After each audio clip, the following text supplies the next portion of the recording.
Yang lapar itu tidak hanya rajanya yang zalim, tapi dengan keluarganya, sehingga keluarga raja yang zalim akan lebih berkuasa dari sekedar macan Asia. Jaminan hidup berkeluarga, tapi yang terjamin adalah keluarga-keluarga tertentu. Barusan Menteri Lingkungan Hidup melantik adik kandungnya menjadi staf ahli.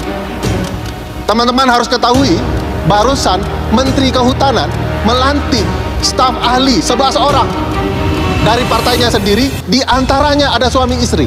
Ternyata yang dijamin untuk hidup adalah keluarga yang lain. Ada keluarganya yang jadi ketua MK, ada keluarganya yang menjadi wakil presiden, ada keluarganya yang menjadi wali kota, sekarang sudah jadi gubernur, ada keluarganya di perusahaan plat merah negara. Keluarga-keluarga inilah yang berhak mendapatkan pekerjaan-pekerjaan yang layak. Kemarin ketika Danantara diluncurkan, ternyata itu bagi-bagi kekuasaan keluarga-keluarga tertentu.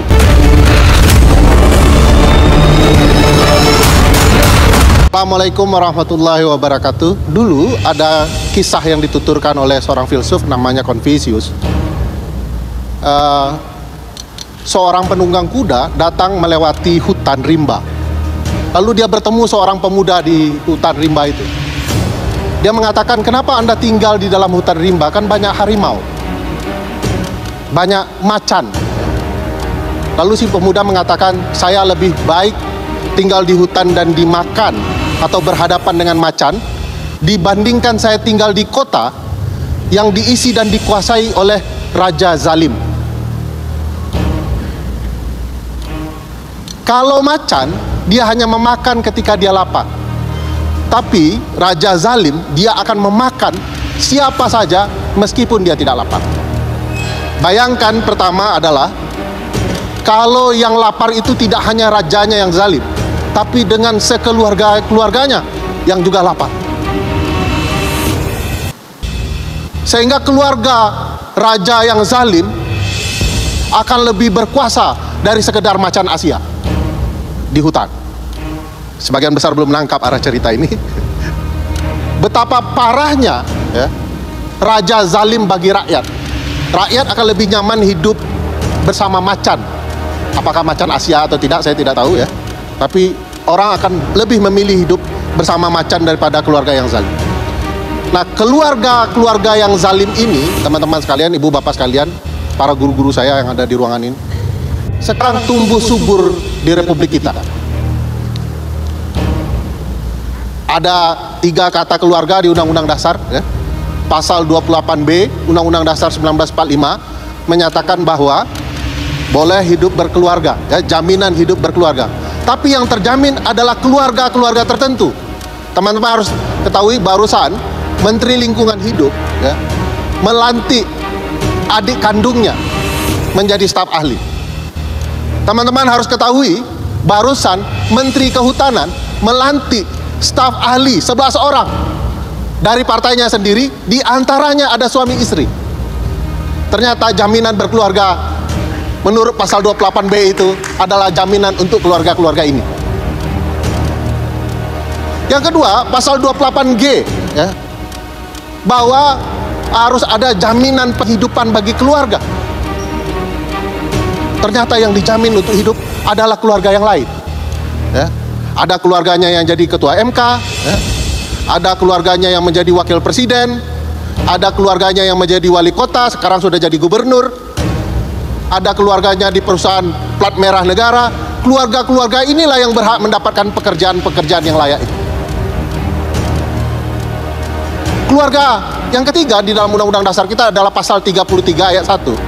Perekonomian disusun sebagai usaha bersama berdasarkan atas azas kekeluargaan. Nah, keluarga siapa lagi nih? Kalau kita lihat kemarin ketika Danantara diluncurkan, ternyata itu bagi-bagi kekuasaan keluarga-keluarga tertentu. Ada keluarga Opung, ada keluarga Jokowi, ada keluarga Prabowo. Keluarga-keluarga inilah yang menikmati janji-janji konstitusi, sementara keluarga bangsa Indonesia tidak dapat janji apapun. Nih teman-teman Unpad, ITB, teman-teman mahasiswa yang pintar-pintar ini, lupakan kepintaran teman-teman. Sebab sepintar apapun teman-teman, hanya keluarga inilah yang berhak mendapatkan posisi tertinggi.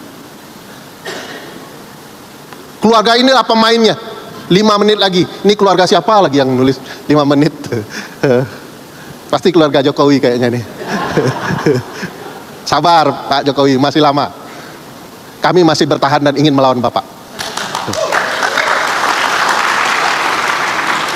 Nah, kalau konsep kekeluargaan ini yang kita kenal sebagai nepotisme itu terus tumbuh subur, maka seluruh orang sebenarnya sedang terjajah oleh kepentingan keluarga. Mau cari kerja susah, mau layanan kesehatan harus masuk kartu keluarga tertentu dulu. Kalau enggak akan lambat layanan kesehatannya. Mau kemudian berprestasi susah, kalau tidak ada kong kaling kong ya, dengan keluarga tertentu, teman-teman tidak juga bisa mampu memenuhi hasrat dan kepentingan konstitusional teman-teman semua. Nah, saya mau cerita, membiarkan keluarga-keluarga melanggar hak-hak konstitusional rakyat publik, sebenarnya secara tidak langsung kita adalah bagian dari kerusakan keluarga ini. Saya punya kepercayaan, nih sifatnya kepercayaan personal, pengalaman pribadi. Apa yang saya percaya, Indonesia akan dikawal dengan sangat baik dari 3 arah pergerakan Republik.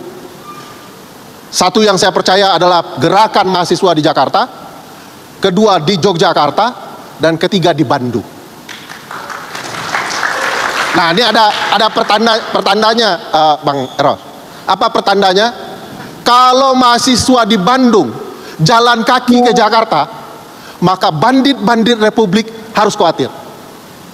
Nah, ini tanda-tandanya jalan kaki betulan atau tidak belum ada penelitiannya ya. Yang jelas gerakan Republik, gerakan reformasi bahkan itu diberikan sinyalemennya ketika mahasiswa Bandung, kami akan turun ke Jakarta dengan berjalan kaki. Itu tanda-tandanya. Kalau belum ada, tanda-tandanya masih agak jauh. Tapi tanda-tanda mulai jalan kaki menuju Jakarta itu sudah tercium dari aroma ruangan ini. Minimal aroma keringatnya gitu ya. Dan saya yakin ya, kekuatan 3 kelompok gerakan mahasiswa ini akan berdampak kepada gerakan nasional. Dan itu selalu menjadi ceritanya. Kalau mahasiswa Bandung sudah bilang kami besok ke Jakarta, itu tanda-tanda. Kalau Jakarta mengatakan kami siap menyambut mahasiswa Bandung, itu juga tanda-tanda.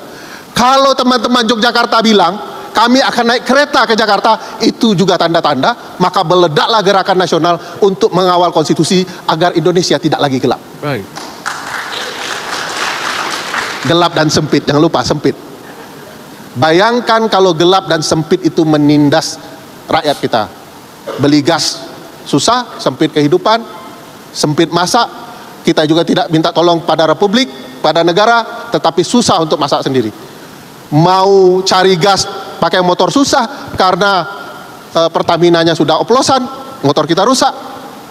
Mau mengadu, ternyata keluarga semua isinya, mereka lebih memikirkan keluarganya daripada keluarga kita. Teman-teman, hari ini kita tidak bisa menunda membiarkan keluarga-keluarga ini kuat, dan suatu waktu kita tertindas kembali, baru kita menyesal. Ya. Meskipun hari ini Ramadan, saya percaya bahwa kemerdekaan bangsa ini dilakukan di bulan puasa. Tepuk tangan untuk Bang Ferry ya. Dan paling penting ya, paling penting, saya percaya satu hadis yang luar biasa, bunyinya kurang lebih begini ya, bahwa jihad tertinggi seorang umat manusia adalah melawan raja yang zalim. Terima kasih. Assalamualaikum warahmatullahi wabarakatuh. Demikian informasi yang dapat saya sampaikan untuk hari ini. Semoga memberi manfaat. Salam dan doa kami untuk keluarga dalam perlindungan Allah, dalam dekap kasih sayang Rahman dan Rohim Allah Subhanahu wa Ta'ala. Allahumma amin. Terima kasih. Wassalamualaikum warahmatullahi wabarakatuh.